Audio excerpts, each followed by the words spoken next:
Still got three more, I think, right?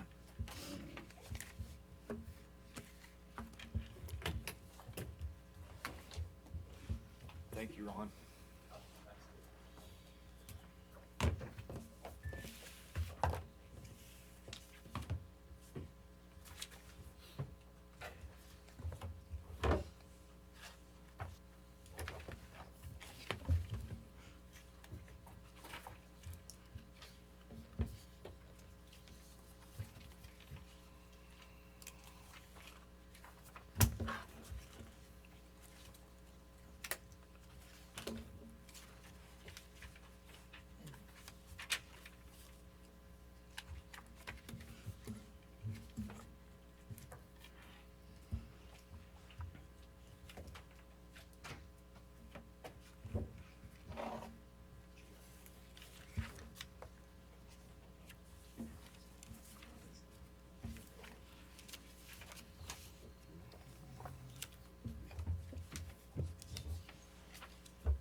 Were you able to read it online?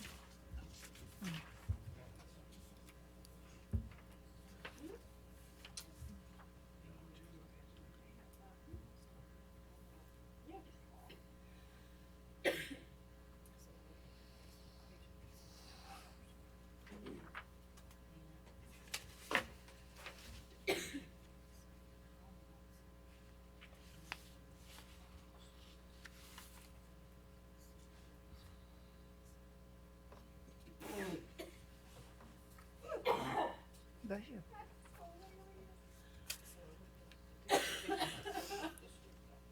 Did you really? Yeah. Oh my gosh. That is so funny. 3 more minutes. Just waiting and waiting, waiting.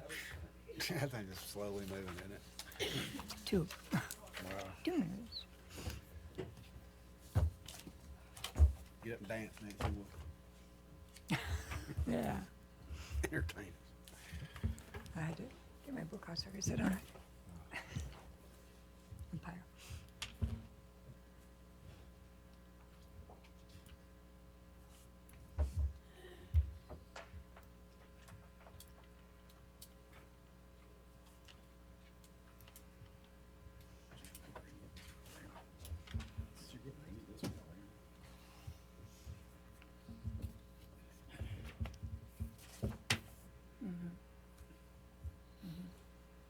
As well.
It is the top of the hour, 6 o'clock. The Billerica Historical Preservation Commission is now in session. Please stand for the Pledge of Allegiance. Pledge allegiance to the flag of the United States of America and to the republic for which it stands, one nation, under God, indivisible, with liberty and justice for all. Thank you. Can we have an adoption of the agenda? I move to adopt the agenda for May 21st, 2019. Okay. All in favor, signify by saying aye. Hey. Opposed? Motion carried. You've all had a chance to read the minutes of the last couple meetings. Okay. Are there any corrections or additions to the minutes from our April 24th meeting? Motion to adopt? Motion to adopt the minutes from the prior meetings. Second. All in favor? Aye. Opposed? We have. What Right up here, it's all green. Mine's green. Mine's green also. Mine is too. Is this thing on? Testing. Hello. I can hear it not. barely. Nope. I wondered why I wasn't able to hear, but it's all green. Yeah, Yours? mine's green. There's no.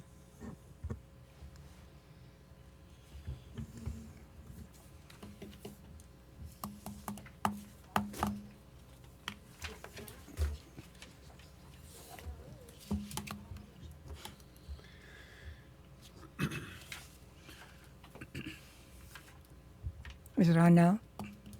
No. Testing. Hello? Hello? No. Nope. Well, we'll just have to talk really, really loud. Okay. What? All right. Public comment? Anyone in public, wanting to say anything? You do, yeah. No, she can hear us. Public comment. Oh, okay. All right. Get off the phone. Reports of officers, board and standing committees. Staff updates. There's keeping an eye out for training tonight. I was able to supply, or at least check our budget. We checked our budgets to see what we had through the end of September for the rest of this fiscal year, and we have a total amount of a little over $3,095. So that is, of course, shared between the entire community development department. But we think, obviously, of course, we should have enough for any members that would like to go to the statewide historic preservation conference. I believe I sent an email about that last week. That conference is going to be sometime in the, I believe, middle of September, but really early. We can't even sign up on it for it yet. They don't have no agenda or anything like that, so we don't know if that would satisfy any of the training requirements for this board. But at least we could network and learn more about what other municipalities are doing in the state regarding historic preservation. So, if any of you, you don't have to make a decision right now, but if any of you would like to wait for that agenda to come out before you make a decision, or if you are ready, set, and want to go. I plan on attending. Okay, so we'll put Nancy down. And If it's then- early September, I can I attend. believe it's mid-September sometimes. And if it qualifies for training, both David and Ellen really need to go because that's a requirement for them. I'll be leaving September 19th and 22nd. Okay. Is that the same training that the four of us attended last year, to your knowledge? Not that I can Similar. recall, but I don't think it would be the same one, no. No. This is like an overnight conference. I don't know if it was overnight before. It was one night, but it wasn't, it was just So one just day. different. but So just No, different. actually, it was a 3-day workshop, but you had the option of staying for all 3 days. And we just went for the day where they had training, but it was a statewide thing, not just HPC. And so what we did do was, it was for Main Street, downtown development, everybody had a different room to meet in. And so we didn't have individual training slots, but what we did have were sections that we were told from this time to this time it will be this, then the next one it will be that. If you wanted to go on the tour, then you could say that other third day and go on the tour of the cities, and that was all part of the whole schmear. Most of us didn't go. I didn't go because I'd already gone with the same ones before with the city. But it seems to me that this is a conference only for HPC. Oh, okay. That's right, yes. And the conference is going to be held in Rome this year, so if there's any requests, if anyone wants to go, Yeah. just let me know. You can just shoot me an email or Okay. What were the dates? um, And I apologize apologize. I don't think that I received that. Because of your email again? I've been getting them now. Good deal. Thank you. I think they're, he said it's not quite sure on the date. Right. Yeah. Okay.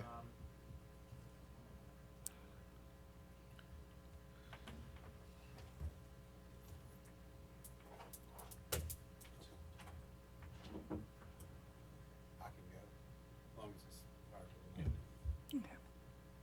It's the 18th through the 20th. Oh, man. So close. Yeah. I can, well, I could go on the 18th.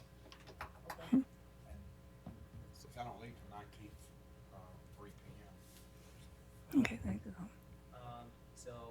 I can mark you And down this is in Rome. Yeah, I can, that's not that bad. So the 18th through the 20th? through the 20th, yes. I One will have day to double count? check those dates, but I think it's possible that Yeah. I could go if it's just, if it is separate training, I'd like to.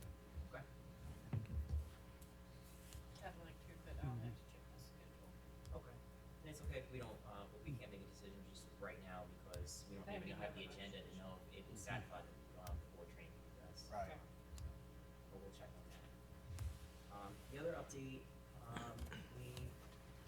there's a Georgia Heritage Grant that, is coming up. The state has opened the application up now. So, this grant, there should have been in your packet some new information on it. There's a match to this. It's a 60-40 match, 40 for the municipality, for any state and national eligible, or on the, state or national list already on the historic property or districts, for any sort of improvements in relation to preservation. So, that could be preservation plans, or it could be preservation, itself, the actual bona fide preservation of, a site or district. In conversations with, Lisa, she's here tonight, our city clerk, the Hillcrest Cemetery and Hillcrest Cemetery Commission, in the city, they have a project that I want to bring to your attention, formally, that they're thinking about doing for mapping out the old chamber section of the cemetery. It's something that, we already know physically just by looking at it, what different grave sites might be there. But, it would be a two-part, operation where it would be mapping in the first section and then a GPR, which is ground penetration radar. So they'll be able to see, what bodies may possibly lie under the surface that don't have, any sort of, tombstone to it or any sort of markers. So there's a lot of, if you're really familiar with that chamber section, there's a lot of just rocks and granite pieces all throughout. So there's probably a strong possibility, since it dates all the way back to the 1700s, that, there might indeed be graves down there. So, that's just a project that they're thinking about doing. They've already solicited pricing for it and the like. They are going to, cover the mapping. That's something that, they're able to do within the city's budget. But as far as the ground penetrating radar, which is what everyone's really interested in, they're trying to raise funds for that right now. So it's just an idea to throw out to the commission. We haven't really, there's no decisions or anything that have been made just yet on, if this is a grant that we would, apply for specifically for that. But I've had conversations with the state, or at least asked the question to the state, and it just got back to me this morning. Basically laying out the process for state and national registry of that property, because we don't have any state or national, the one, at least the 10 that we applied for and we made local recently at our last, meeting, or the meeting before, all of those are just local designations, they're not state or national. So, we would have to go through that process and then apply for the grant, or possibly do it concurrently. So, we're still waiting for a response on if we need to meet those guidelines and that deadline. But if there's any other sites that the commission would like, to consider, it doesn't say that there's any, requirement for it just to be one application, it can be more than one application. But we wanna make a strong application if we do make an application. So that's something, that's just a project that's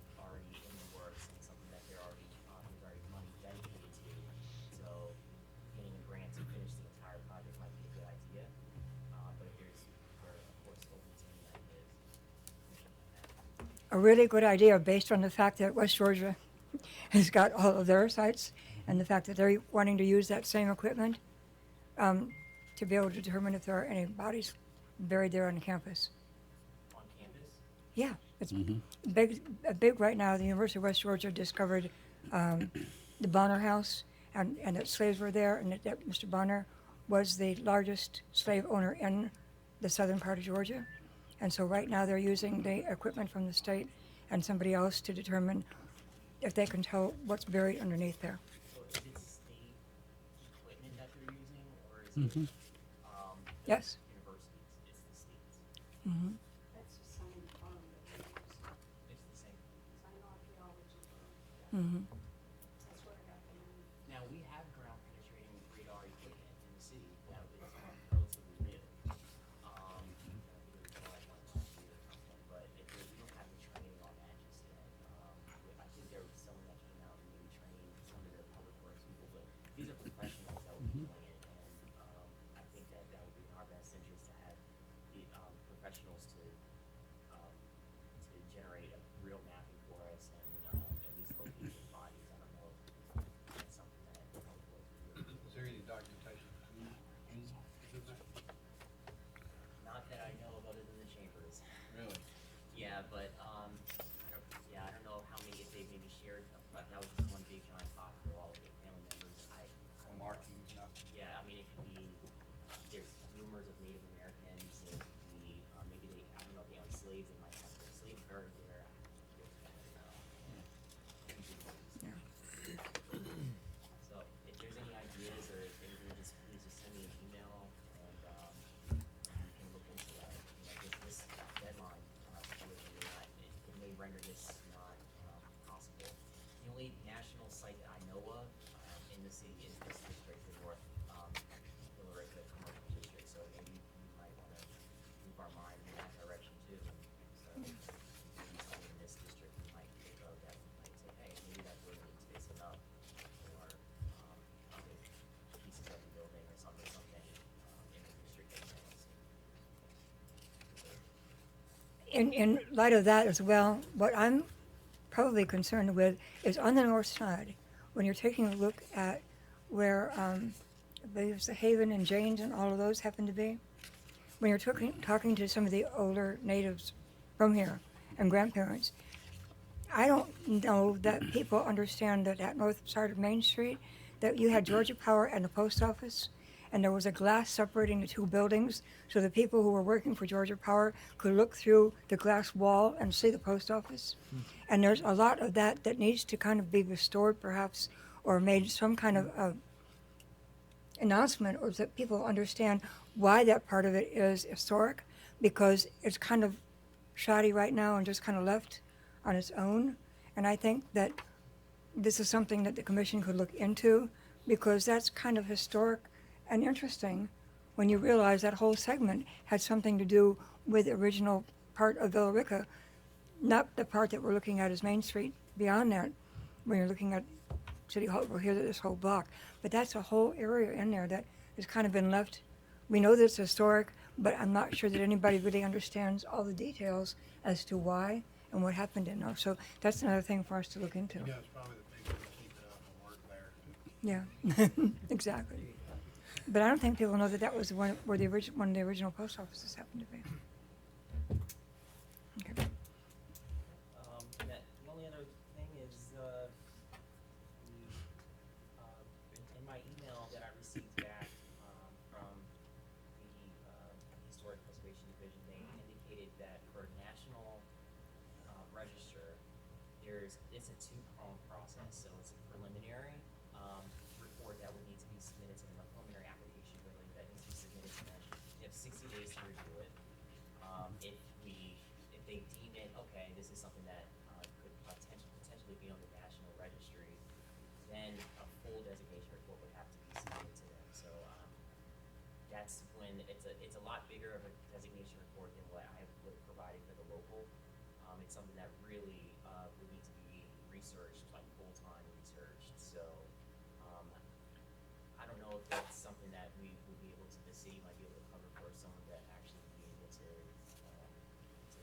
help us with that designation. That's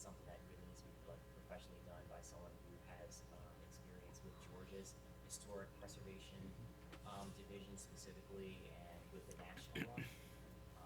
I've designated some reports previously in the past, but never cemeteries. So usually, and just like you know what it says that it's the criteria for a cemetery is very difficult to muster up. So it might be something.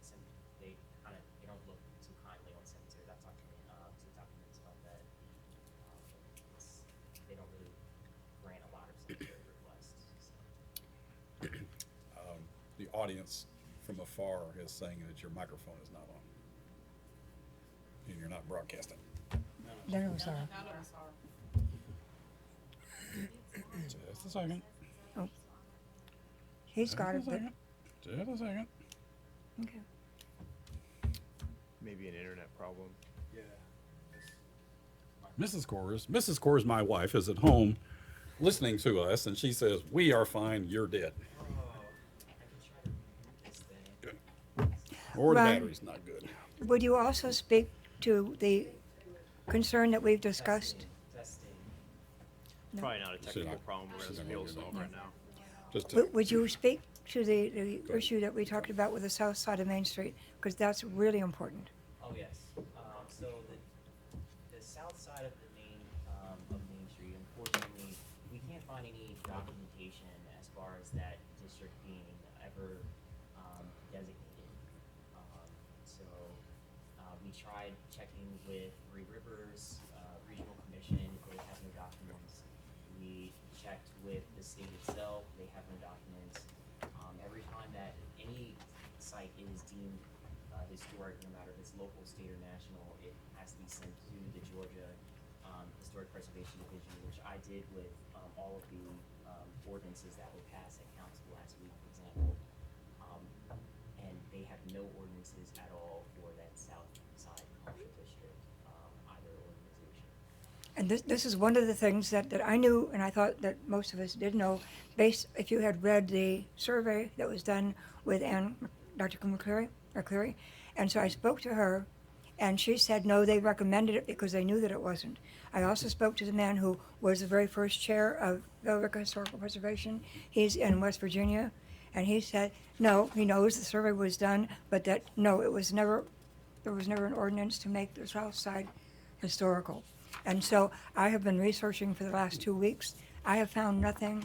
I asked the Baileys to check. They found nothing. I asked Sarah Black Pitts to find. She went to the county courthouse. She can't find anything. All we have is a survey with a recommendation that it be done. But there is absolutely nothing written anywhere that says that it was done. Nothing.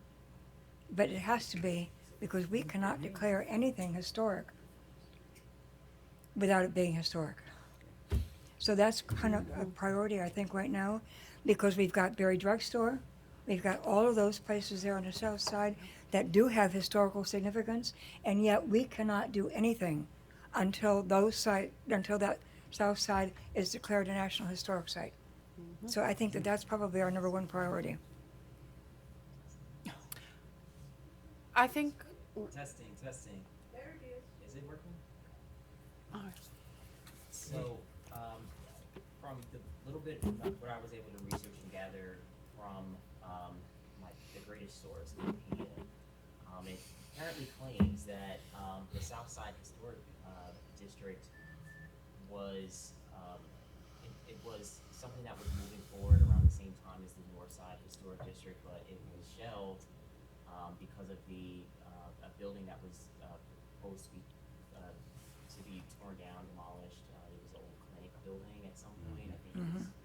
That's exactly what I It was was. told by the man from It West was. Virginia. Yeah, and it was shelved at some point. Yes. Because of that, it all hung up on that one building. So I believe there was some sort of designation for it somewhere, but we don't know where that is. And if that work was already done, He then- says no, that there was no designation made because since the clinic was shelved, they shelved that, and that the city was having a problem with setting up Historical Preservation Commission. It was still just a membership, a board, not even a society, and not a commission. And so because it wasn't a commission yet and wasn't brought forth until August, that was put on the shelf. No one ever did anything according to what he has in his records. And right now, he's in the process of writing a book about his experiences here in Villa Rica as chair of the first Historical Preservation Commission. So there's no designation or report, or it was just never designated and never submitted? Never designated. It was just talked about. Just talked about. That's right.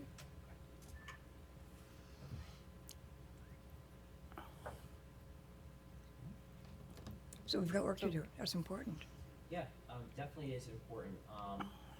That's something that has to be, I think, one of the forefront things for this commission. I mean, that's half of the downtown, half of the area purview, and we've been issuing certificates of appropriateness on buildings that were never actually designated. So it's something that we'll have to quickly get past. At least the good news is we have architectural review guidelines that we'll be going over this meeting, so Yeah. we'll be ready to put down. Really important. Thank you, Ron. Okay. Any other reports from officers or board members or any other standing committees? At our last meeting, Alan, who does his hobby work as a drone operator, is actually not eligible without a license to do it commercially. But I did speak to our mayor, who is licensed, and he says that it's, whenever we want to go ahead with it, to get in contact with him, because he would actually then talk to us about putting in a virtual tour, not the inside of any buildings, but the outside, where we can write a small script and have one of you perhaps read it and record it, like where you have music with yours that you have, that we can record that and then have a virtual tour of all of our historic sites, and then it can be added to as it goes on, which kind of goes along with the idea that Commissioner Hooks had a year ago, wanting to do a brochure of the historic sites. But if we have a virtual tour, that's even better, because at this point, in doing any research, there is no other city in the state of Georgia doing a virtual tour of historic sites. Pictures, yes. Panoramic views, yes. Websites, yes. I mean, as far as a PowerPoint or a Prezi, but no actual virtual tour with a drone on historic sites. They do have what they call walking tours. I don't know if you've seen them. Yeah, It's kind of similar sometimes. exactly, yeah. Yeah, I actually was interested in us doing like an app, like a phone app tour that had a virtual feature and all kind of cool ideas that we could do, but you know, Right. I don't know. Does Villa Rica do any walking tours? No, not No. yet. We need to. We need to. That would be great for even a walking tour. Right, an app walking tour. A lot of cities have them. There's dozens of them in Savannah and St. Augustine, which are my favorite cities, and other than Villa Rica, of course. But one of them that we did in St. Augustine, like when you got close to that location, it would pop up and tell you all the cool things about that site, and it would give you a little like badge thing. So then when you returned to the starting point, you won a prize. It was pretty cool. Or usually maybe a 5 or 10% discount in any of the stores that are supporting it. Yeah. They're in Florida, they're in North Carolina, they're in South Carolina. Whole cities do that, and they do it because you can't walk by yourself. So the virtual tour, you can get in a car and go to it, but this way we could have that drone put on the outside as well. So it's something for us to talk about. Yeah. The prize that we got was like 40% off of our dinner at one of the Yeah. historic restaurants. So it's pretty cool. We gave a discounted dinner. Well, actually, Yeah. Wesley of Pine Mountain said that he did actually give a 10% discount for any of the merchandise that you have And that would be a behind the great scenes. starting point for the tour. Yeah, And then when you get back, you get a discount or whatever. Free Right. museum admission. Something like You that. know? Yeah. lots of cool ideas. Yeah, for like a future visit, that would encourage some more, generate some more people. Free Yeah. Christmas train ride, Yeah. you know? Yeah, Lots of cool things that we could do with it. like the So- Bill Ricker trolley that we want to maybe put in. That was our other idea too. But that's a different thing. But this is more recent and doable. Mhm. Old business. So the historic sites that were passed, all 10 of them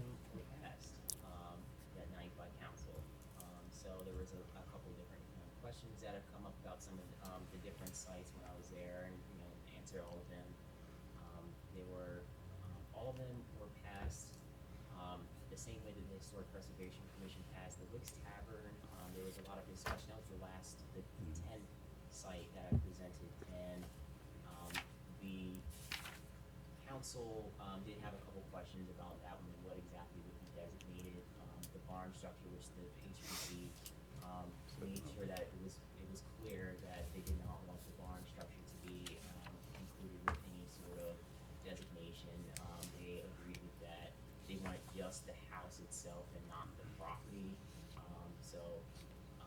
If it ever was moved again or anything like that, it would not pose an issue to that property itself being still historic, if not the historic building, of that nature. So, once that was all cleared up, it was passed as usual. So it was already sent down to the state. The state should have it in their files now, and they were very happy to hear that ultimately it passed. So. I think one of the things that we should have pointed out to the city council and others is that some of those sites that we were wanting to list on historical preservation are also sites that already have a historical plaque because the homeowners asked for it. So obviously, if the homeowners or the site wanted to have a historical plaque presented to them, which we did, that would in itself give approval because they wouldn't have asked to have it, the plaque, if they didn't approve of wanting their home be a historical site. We do have a couple of historical sites right now where the homeowners absolutely do not want a plaque. And so they're very adamant about not ever being on a historical site. But that's their choosing right now. But we didn't state that we've got several of the places that we did designate had a plaque that did not necessarily mean that they had to be in a historical district. So they're there. Question? No, it just boggles my mind that people don't involve themselves. But that's just me. Well, if you read today's Times Georgian, you'll see that Ken Denny has a whole article in there, and he has his own take on all 10 sites. A little different than what we had, but he's also his own local historian. I received a call today for that plaque where the date was engraved incorrectly. The new one is now ready for pickup, so you let me know how you would like to proceed with presenting that plaque to the owner, if you wanted to bring them back or. Pink asked me to deliver it, so I'll be happy to deliver it. Okay, as soon as I get someone to pick it up, I'll contact them and let them know. Okay. That's squared away. Cool. Thank you, Kirsten. Okay. All right. Any other old business? New business? Yes, there is an item that I would like to revisit regarding this same historic local designation. And just because of the information regarding the Hart House, and I've been very passionate about the Hart House from day one. I was president of the Historical Society for a year or so. The Hart House had been under kind of a deal between the church and a senior community to restore the house. That deal has fallen through, so I just wanted everyone to be aware of that. There are no plans at this time to do anything with the house except for let it sit there and rot. Where is this? We need to go look at That's the one out by First Baptist Church. That's what I was just talking about. North End work. I can look at that. Yeah, let's go together. So just wanted to let y'all know that demolition by neglect underway. Is that property owned by the church? Yes. Yes. Is What it are- subdivided or anything? No?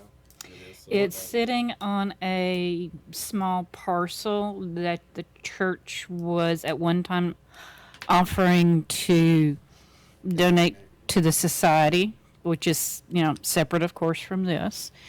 And then all of a sudden they were considering a contract with this senior facility. And like I said, my understanding right now is that all that's fallen through.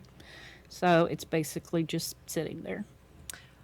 I will mention that I voted no on the Hart House, and not making it a local site or with the understanding that this senior center was moving forward, and I wanted to wait until we saw what was going to happen. But now, given this information, And I don't have 100% of the details. This is just, yeah, what I have Understood. Do you know what's the arrangement with the Hart House sitting there with the land? Just in brief, it used to be on the front of the church's property. They were in the process of getting ready to give it to the Carroll County Fire Department to use as a practice house. The society started a local drive, got the local news, like Atlanta News involved, got them out, did some stories on it, raised some funds, and believe it or not, the society raised about $30,000, which was then, used to assist in moving the house. It's currently on a foundation. It is not in good shape. It is, just really, really getting bad. But if you look on their Facebook page, there's a lot of pictures. It shows the hand-hewn beams that are under the house that are gorgeous. The seal is rotten. If the seal could be replaced or saved or repaired or whatever, at that point it would be more able to be saved.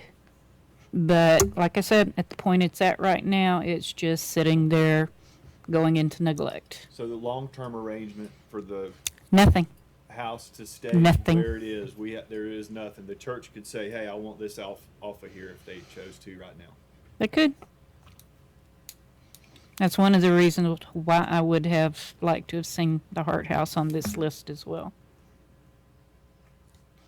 We might have gotten some pushback from it, but Did we send the Hart House information to the state?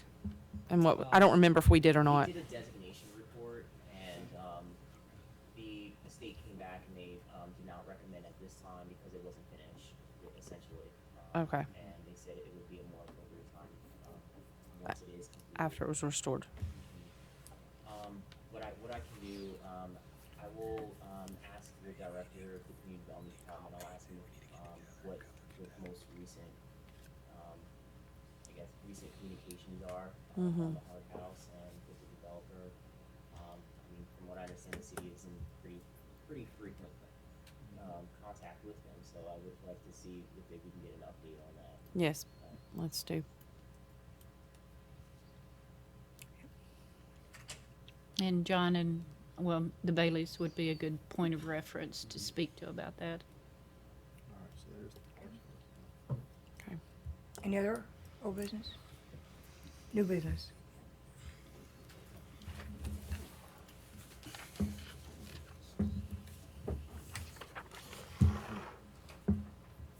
Okay, the architectural review guidelines, that was emailed out to the commission, a little over 2 weeks ago.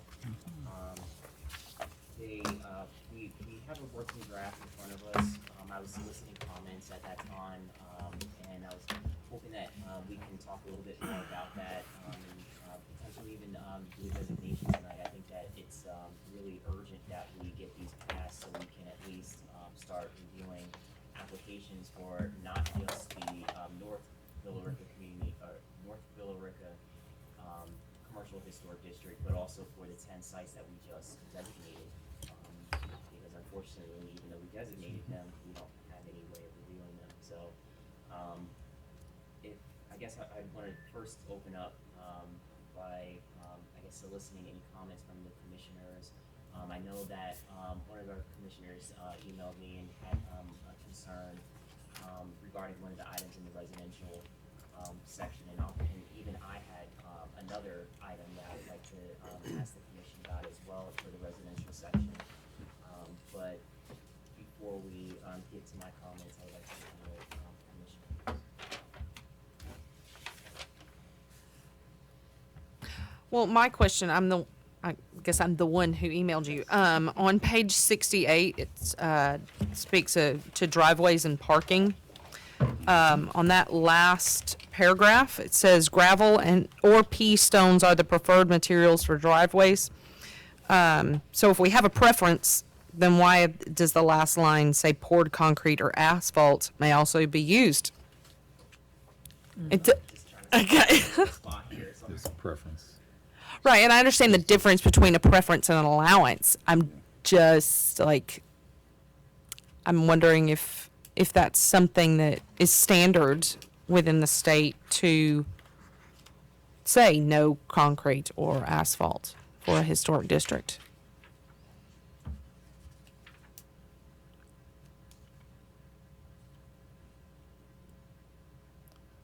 Typically with the older properties, and, you know, we're talking about usually properties, when we're talking about residential, they're usually late 1800s or early 1900s. They didn't really use concrete or asphalt or anything, so I wanted to put something in there for historical value, because they usually did use gravel or pea stone, but, or just dirt, didn't have anything Yeah. at all. But obviously, in the 21st century, everyone wants a paved surface, right? So, I guess it's really up to the commission if they want to have poured concrete or not. I just thought that the gravel or pea stone is really maybe the preferred material, being that it's more historically inclined to the property. But that's up to the commission. Well, I'll give my personal. Okay, so my home was built in 1886. We have gravel driveways, but we're also surrounded by homes that have poured concrete driveways. So while my preference would be to have gravel or pea stone, yes, it sucks. My car is full of gravel, and I hate that. But I'm kind of torn on this issue, so I'm interested to hear what everybody else has to say. I mean, I would love to see all the driveways be pea stone or gravel or even double paved tracks, but I don't know. I was just interested to see what everybody else thought on that. Well, my thoughts are, I like the concrete tracks. That looks nice, and I Yes. think that if there's going to be poured concrete, it should be surfaced in a manner that is respective to the historical, like whether it's got pea gravel embedded in the surface, or some type of stamping that would emulate Stones. some type of feature Right. other than just a poured. That's what, yeah, in Florida, we lived in a historical district, and our home had the gravel embedded in the concrete Right. all along the whole street, so that it was a combination of both, because they found that just putting in pea gravel, it was wearing down when you're driving over it, and you could end up getting back down to the dirt. So Right. they ended up putting concrete with the gravel embedded in it, which made it kind of nice. And I love The only problem love they that. had was that some people tried to get creative and color the concrete. That was a no-no. Well, I have a in one of the other towns in my this is New Jersey, so it's a really crazy place, right? They have a requirement for the cement color. It can't be a white cement, and in a historic district. But again, they had slated But not pink and sidewalks and gray. the like previously, so it was it would be really odd to have a completely all white concrete and then have a dark gray slate sidewalk, for example. So they actually dyed it as close to it has to be a certain tint color, the concrete. But with as far as like pea stone and the like, I mean that was also the preferred materials up there. Homes were built around the same time, 1890s and in the early 1900s. But it was also New Jersey, so we got a lot of snow, a lot of ice and the like, and snow on top of pea stone and gravel did not go together at all. Getting out of a driveway was practically impossible. So, and then plus on top of that, the pea stone has to constantly be re-put back down again, and it becomes impacted and ends up turning into a pervious surface anyway, impervious surface anyway. So, these are all kind of things that balance. When I put the specs in here in the architecture review standards, I wanted to at least note the preferred, but leave that back door open for if it makes more sense from the commission. Could you update that last sentence to, at the end of it, put at, like, in quotes or parentheses or something, non-preferred? Yes, And can we eliminate asphalt? yes, A black asphalt driveway in a historic district is going to be hideous. yes. I agree. Okay. Now, as is there a certain like tint color that do you guys want to get into that, or is any tint color okay? I think if you change the Tinted specific wording of closest it- to whatever surface may be around. Not as an absolute, just as a suggestion, perhaps. I wouldn't even know where to start. That's not my area of expertise. I just know that asphalt's horrible. It stinks. It does, yeah. Yeah, my only concern about some of these is that the order in which you have, like the each part of it, a couple of them could be moved up and put in a different order so that it follows with more continuity. You know, different colors. In other words, when you're talking about the historic driveways and parking areas, if you put new driveways and parking areas underneath that sentence, and then put the parking below that, because the parking happens to be secondary to the driveway. We're talking about new construction or existing? Oh, existing. Yeah. No, it's all existing. So It's on the same thing. it says new driveways and parking areas associated with new construction should be placed to the side and rear. So it's talking about placement. It's not important. I was just switching the sentences to make the order make more sense. Yeah, because I mean, most of these, as we go through, I tried to separate placement from materials, from any other color. But I mean, I can take another look at that. Make sure they're. And depending on how the aggregate's mixed, I mean, if you use river sand, you're gonna get a little bit more natural look to the concrete. It would add some expense to it, but it's better than just a slab. Mine's asphalt millings mixed with crushing run. Mm-hmm. Yeah. It gets more, I mean, it looks just like that. Yes. That's kind of another, It looks like the one on the bottom with the Jeep. Yeah. it's asphalt millings with crushing run. Mm-hmm. This is the P, the one you're looking at here is the P gravel slurry Right. over Yeah. concrete. I'll make those changes. All right. And you can put anything. I apologize for not having the page number for you, but if you remember where your facade grant or your facade easements are, That would be in the basement. all I want you to do is make a note to yourself, actually. It's about nomenclature. You're trying to tell us that it's in code section OCGA 44-10 and referencing sections 1 through 5. You got a big typo in there. Oh, it was a section number that's incorrect. Yes. Okay. It's just a reference, that's all it is. You just need to get the reference stated out. Right, That's, yes. that's fine. Thank you. Okay, let's go to our page 29.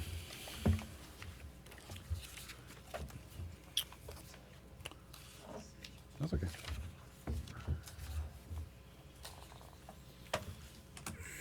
You said that was. That was facade easements, the prior one.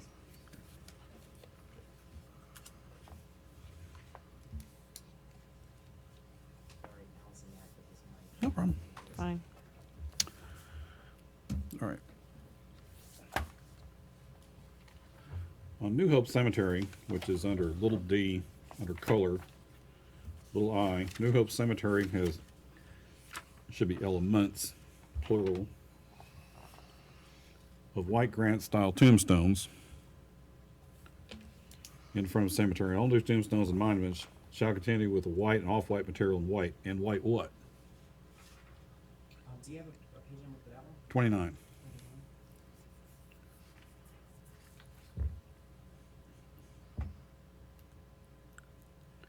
So just read your last of the sentence, last part of the sentence. Shall continue to be white and off-white material. So I think we're going to put the period at the end of material and strike and white period. Okay. All right.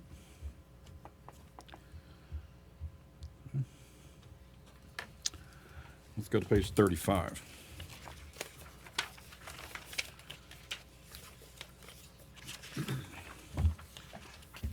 Our favorite little thing. refuse receptacles. Oh, yes.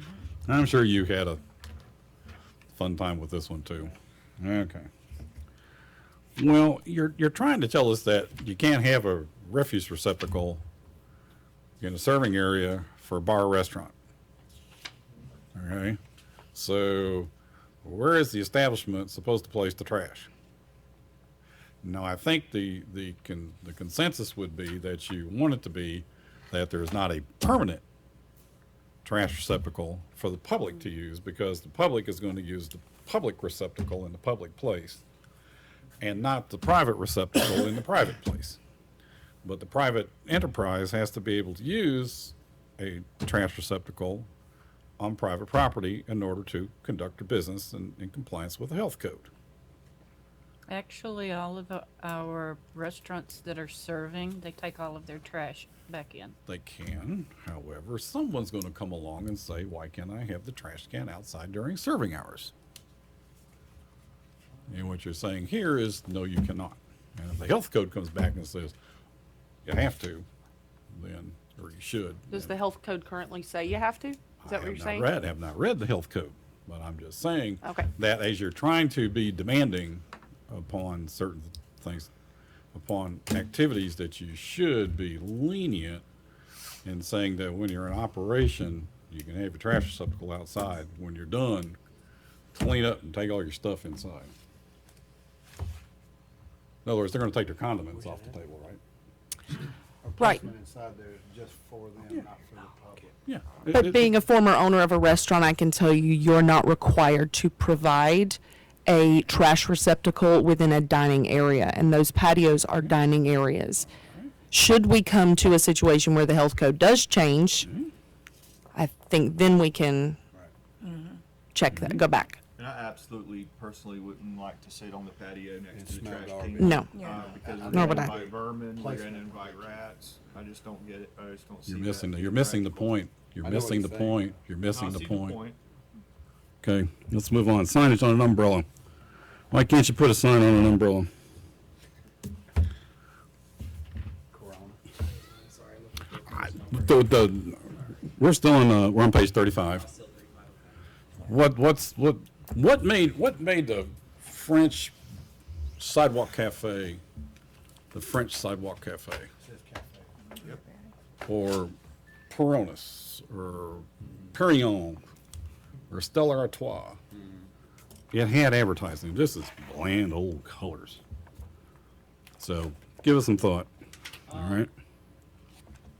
I think it was really just not to cloud the streetscape with a lot of signage. In our downtown, we have a new sign board that says, you know, and I don't think that our sign board is actually references for umbrellas. That's what I was wondering. It's not yet. I don't think it's in there. I haven't read it. I haven't read Is that past considered a sign? Sorry. Is that considered a sign? It would be, yeah. It would be a sign, but it's really temporary. You know, umbrellas go in and out. Right, they fold up, Yep. fold down. Yeah, and that's not in our temporary, in the new temporary sign. Yeah, 'cause they got a little section. temporary, that as long as you remove them daily, then. Right. And they could also be seasonal. Or for seasonal, that's right, but just like with any ordinances, there's no way that we would be able to account for every single piece of signage that, Correct. you know, can go outside, but it's really, I guess, being that it is temporary, it's something that really is within the jurisdiction of the HPC, and, I don't think that it's something that would be, that really even needs to go into the sign ordinance per se.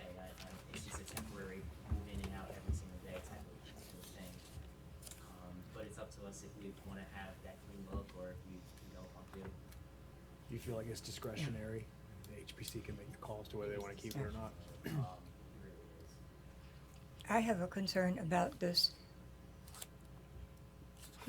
because of the fact that the south side is not declared as a historic area. We have already had certificates issued to people who are in there on that side because of their signage and painting, and we went through here to this whole commission. If you are familiar with Thomas Large's building, the southern part of it, they have now painted it, and we gave them permission to take down the wall that was crumbling.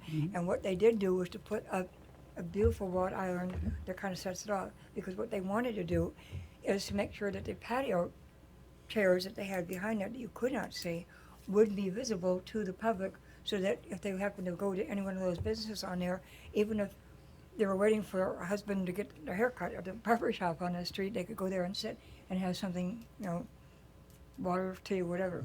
Well, the sign is right there because you've got the building for their business, and then it's there with the patio and the chairs. So the question is that going to keep them from having those patio things on there because there is signage for that patio because it belongs to the business? So, one thing I would add is if we have pre-existing conditions at the time that the ordinance is adopted, those conditions get grandfathered in. So I think that's something to consider if we're worried that by putting the ordinance in place, we may affect these people who already have things in place. Those conditions get grandfathered in. Because it really looks nice. They're non-conforming It's a uses. really neat spot right now and adds a lot to that corner. Yes, ma'am. Isn't Lost Cowboys have a little? Yeah, there's the whole thing, but I don't think any of the umbrellas that are there now have signage on never them, looked. do they? No, they don't. At this They're point, there were plain no umbrellas up yet, but if the umbrellas probably would not have signs on them, but because the business itself Right, has, for Keller Williams, yeah. yeah. But he was asking about Los Cowboys, but I don't think any of those umbrellas, I think they're all solid. Yeah. That's kind of. I may be wrong, but Yeah. I always try to think of the worst case scenario too. We have Yeah. a lot of restaurants downtown, so if they all have signage on them, would that be okay with the commission or would it not? That's, I guess, the question too. I don't think I'd want to see Proud Mary's Dart Bar on top of a sign. Anyway. right. It's just the sizes of them, of this, different lettering. We don't have any standards, they're not in the sign, it's not in the sign Correct, ordinance, so- that is kind of a slippery slope for the, You mean the back at- office staff, because we have to kind of make a call here, like, is it something that, So I would say yea or nay. Then. I would say there's already a lot going on, especially at Los Cowboys visually. We don't need a whole bunch of lettering on umbrellas. I agree. Yeah, I would be the same. All right, so let's move over to page 36. Last line of the page. The sentence actually starts a line up above. It says about alleys. It says, "A simple metal security door, overall historic door is also acceptable." What's an overall historic door? I'm sorry, I'm not seeing where you. All right, last line of the page. If a solid door is necessary for security safety, a solid metal door painted a dark color is the most appropriate option, period. Second sentence. A simple metal security door, overall historic door is also acceptable. What does that sentence say? So you think that's a typo? That's what you're saying? Oh, big Because time. That doesn't make any sense. No, with any it's other way. gobbledygook Okay, to sounds me, like so a it's, typo. no, it's a, so what is My it? email to him was that it needed to be gone over with a Yeah. Grammarly or something, because there are a lot of grammatical errors in the whole document that I found. But I'm not gonna point them all out. So you But I just need to think fix that it needed typo. to be checked. All right. All right, Ron, I so- think if you were to correct that sentence by placing a comma behind the word door and inserting the letter A between overall and historic, that would make it a little bit easier to understand. All right, then what's an overall historic door? Just overall, He's saying a there's not one historic that's a door. typo. Yeah. Okay. So, we- is there anything else? Any other typos you found? There's a whole page of typos. Let's go through parking for you real quick, Counselor. 37. Is this a legal question or is Yes. this a typo question? No, this 'Cause I is, think this, if there's- if this there's is a lot of legal question. typos- This is a legal question on parking. If there's a lot of typos, one way to resolve that would be just to send him an edited Going to. document with all All the right, we're typos. going to do that, otherwise we're going to be here too long. All right. Okay. Parking, grandfathered. What about it? Page 37, it should be grandfathered. The whole section of parking should be right. Mm-hmm. I could think of some instances where parking could be grandfathered. Yes, I do too. So you're going to have a grandfather clause in place. Well, And work something out. the grandfathering is just by law. You don't necessarily need to insert it as a right. clause. It's overall with everything, But correct? there would be instances where you would have parking that would be grandfathered in. Many of these errors, as I sent an email to Yes, Ron, ma'am. saying that the city needs to apply for Grammarly or another type program that has for business and everything. And I guess as an English major, I found so many grammatical and typo errors in there that I wasn't about to correct Might them hate for you all. to grade my papers. But if you put it into one that program, it will show all of that and you can correct it without having to go through it. That's right. So I did not bring up each an individual one Okay. because could be, Yes, ma'am. 90% of it can be fixed by putting it Well, on I the know program. everyone wants to get this right, so one way, so we don't have to go through line by line to find every typo. Might be if you have an edited document or you found typos, you could just send, Yeah. That's you why know, I actually Ron sent out a Word document. and Yeah, with stuff some instead of comments a on it. PDF Yeah. to the commission. It'd probably help us out. It would be, very helpful. if Yeah, you could actually but do the that. spell check on the Word documents do not work as well as the other programs. And Grammarly is something for the professional one. I think it's like $100 for 6 months. And it will catch every single typo and every single passive voice, every single misspelled word on there for you, and sentences and commas, and it's worth it to do it because all you need to do is to click on it and it will automatically change it for you. You don't even have to go back in and redo it. Ron, I do have one question regarding page 69, fences and walls. It's pretty self-explanatory. The only thing that I really had a question on is the material itself. And fences should be constructed, wooden pickets, cast iron, et cetera, et cetera. The vinyl fencing, if it is shaped correctly, is that acceptable as well? It can be, it's up to the, commission. Vinyl's a newer style of material. But there are several that would meet the same look. It's simply vinyl style. So I just wanted to bring that up and see if that's something that we would possibly need to address. Something that the commission can, they prefer, they would like a vinyl. Vinyl's just a newer, style, but, it can be done in all of these different shapes.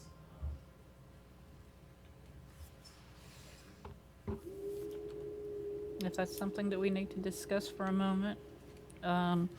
I think as long as it's appropriate to the styles that we have already here, that vinyl. Aesthetically, really, that it has to have this. And the information here is pretty explicit on it can't be in front of a residence built prior to, I think it was 1920. Discouraged for buildings that were constructed prior to 1920. So that would definitely take care of most of our downtown homes anyway, right there. But I just wanted to bring that up. And also, the fourth point there,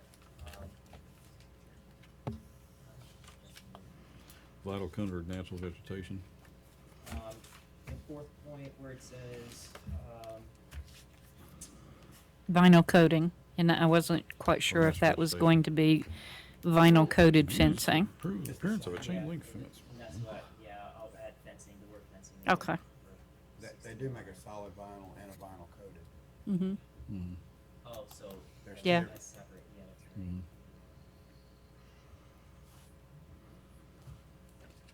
We have all three of them. Right. As long as the appearance is correct. Right. I'll go back to our code, that, the point that's just above that one, starting with rear fences. I'm gonna double check, the height on that, was 8 or not. There's another note that I have on myself here. It should be 8 feet or 6 feet. It has to be in compliance, it has to be in compliance with City what our 6. code is, and that code has been changed, the whole zoning ordinance now, so, I'll make sure that it's, 6 feet. I have another question about the fences that I just thought of actually. What if a historic house has a pool? And how big, I mean, literally you have to have a fence around the pool. But is there anything that's gonna designate the height of the fence that State surrounds law it? around a pool. Like an Insurance code. company, yeah. Yeah. And should that be in there if that's the I case? think it just has to be gated also. Yeah, I think it's 5 foot. 5 feet? That's something that would be in In the each county is different. So. zoning ordinance, yeah. The Yeah. zoning ordinance would take that into account, but it would still need to meet the requirements or the guidelines of this ordinance if it is to be seen on the street. In other words, you're not putting a chain link fence around the pool. Right. But I think you need to put something in there about about a swimming pool, and I think that should be included in there. If I may back up to the umbrella, Yes.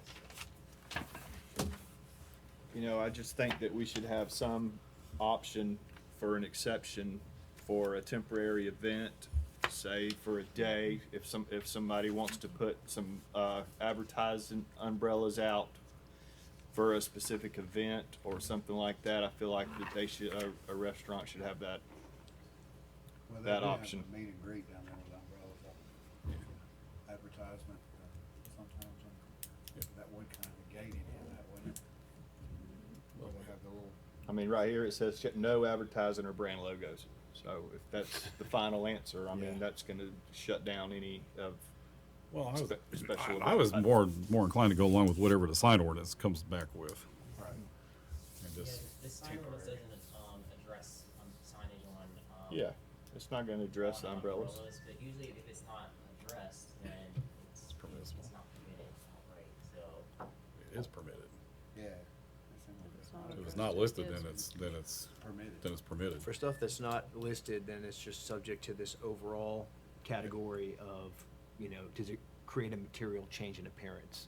The value of the guidelines is the guidelines are telling you, these are the things that we know may affect the, create a material change in appearance. So anything that's not listed is really just subject to that criteria.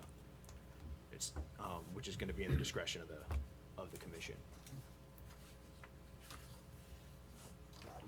For example, with Cinco de Mayo, if the Mexican restaurants want to put their beer umbrellas out to promote their Cinco de Mayo, I think that they should have the opportunity to do that on a temporary basis. For an example. I don't know, do we have that say-so? That's my question. Well, yeah, I mean, that's what we're doing here is Yeah. is Right here, creating we're that saying say no. so, Even but if how do say we, that, though, is what I'm saying. how do we determine a length of time or what is I think I would acceptable? just leave it and not just say no, because the temporary sign thing really falls under that category. I don't think we have a say-so. You know, one potential workaround would be to include a line where you have obtaining HPC approval for your project. Just include a line in there that talks about if you would like you know, a temporary, you know, Temporary, not temporary permit permanent. or something, you can request that, you know. Yeah. We can think about the verbiage and how to articulate it, you know, better. Correct. But I think if we just include a one-liner, somewhere in the neighborhood of where we've got that obtaining HPC approval for your project, that addresses kind of a temporary, if you want temporary relief for the rule for a special event, you can request that. Give me a page number. I'm looking at page 25 and 26. I think that's probably the right place to put it. But I guess the point is just, because a lot of these historic sites may be involved in some sort of promotion where they may want to put a Right. sign up, you know, so we And just I would need to. want to prevent that. Yeah, that makes sense. So we just need a, Would you like for it to say just that, I think we can think of the verbiage, Yeah. later. Just to not make a sure it's permanent, right, is but what just I would something say. along the lines of, you know, temporary, you know, the something that allows for temporary relief from the rules 24, or. 48 hours or something. Yeah, Right something now, our like that. typical temporary sign permit is 30 days. I don't know, obviously not necessarily that Right. time, but I'm sure we can incorporate some type of permit application for these special events where it would be a shorter length of time. That would be money for the city anyway, for, get a little sign permit for temporary. What type of temporary signage does that include? Banners and such? Okay, Things like that. And they have to remain within a certain size okay. too. That would be a whole nother and that section. they would go before the commission, Right. is what we would like.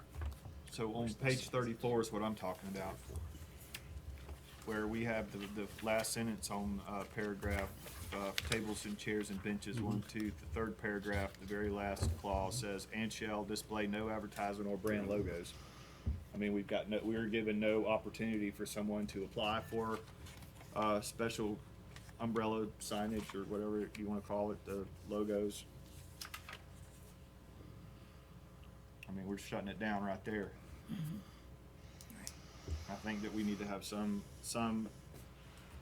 Well, they have option. Yeah, the little events with a little banner up or something, that wouldn't be. Yeah, or, you know, they put the beer umbrellas out for 1 day or 2 days or whatever the event is. We do have a special event permit that we have right now, Cinco de Mayo, for example, the restaurant, Okay. comes in every year and reapplies for it. I'll have to look into greater detail what exactly that permit includes, but it might be a possibility that things like the advertisement and the banners and stuff like that might already be included in Right. that special event permit, which would go ahead and give them leniency on that. So what if Okay, you put okay. something along the lines of shall display no permanent advertising or brand logos, and then you can, Absolutely. you could, And then that ties uh, right back into, that puts it back, that it's not permanent, yes. request for temporary, you know, can be made utilizing, you know, whatever process that we already have in place.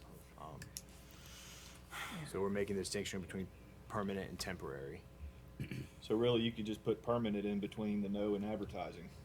Right, and then you don't have to worry about putting in a provision over in that, that page 25 and 26 or whatever we just talked about. That's good. Ron, Thank you. on page 44, everything on there is fine. However, when we're talking about taking paint off, I think there needs to be something that tells people that they cannot use an actual pressure washer, current one, on some of those historic brick. They need to know that they need to have a special kind of pressure washer in order to take the paint off, so that it doesn't, Sandblasting either. you know, damage the brick, and it's not listed in there.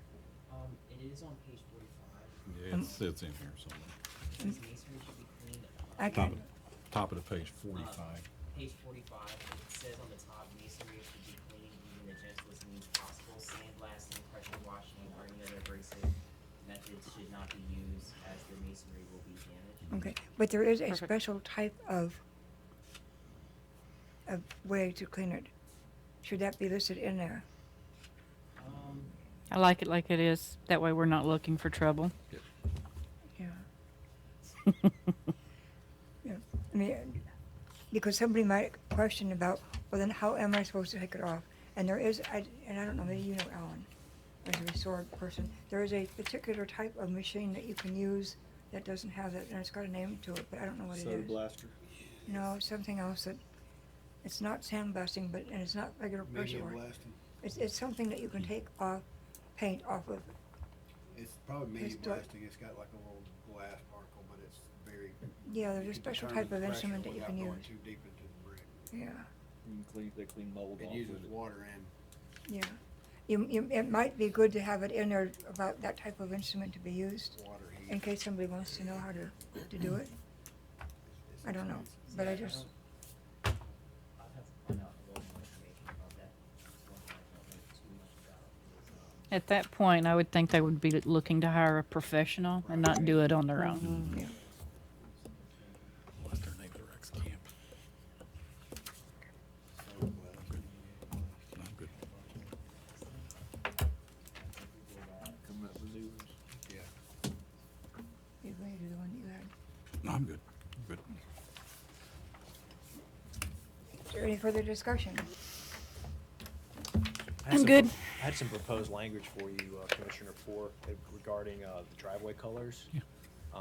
that you mentioned. Mhm. I don't know if we want to, maybe, Please. one potential phrase we could put in there to address driveway colors. Driveway colors should not conflict with the aesthetic quality of the historic property. Does that Very sound good, very good. That would be good. I can say that again for you if you need to. yes, just one Yeah. more, just- He's trying to reference the right page again. It's on page 68. Yeah. So we took out, so we'd say poured concrete may also be used for driveway construction. We removed asphalt. And then after that, it would say driveway colors should not conflict with the aesthetic quality of the historic property. and instead of property, maybe we just put site, historic site. That's a little more inclusive. It's not Key West pink and green like we had. Ma'am, It's not Key West pink and green that we had. that'll keep us from the purple driveway. Oh, Lord. Sure. Driveway colors should not conflict with the aesthetic quality of the historic site.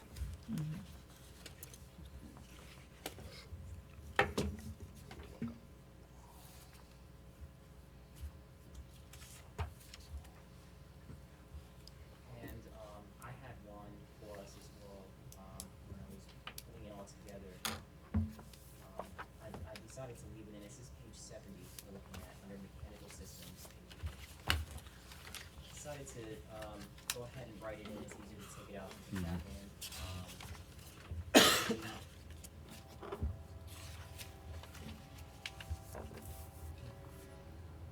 Train, I'm sorry. Historical train.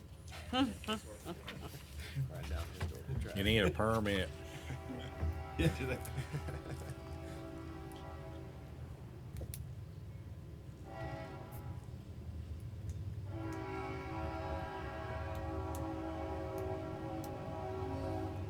That's a lucky train, 7-Eleven. I wonder if we can person that put it on what's happening. Like old mine, they got it floating. That took the old horn there right through here. Gotta stop outside and turn the So, steam on. if you're looking at the second and third points under mechanical systems, it starts with, mechanical equipment on a secondary elevation Yep. that is visible from the street should be screened with fencing or landscape, and then it goes on and saying,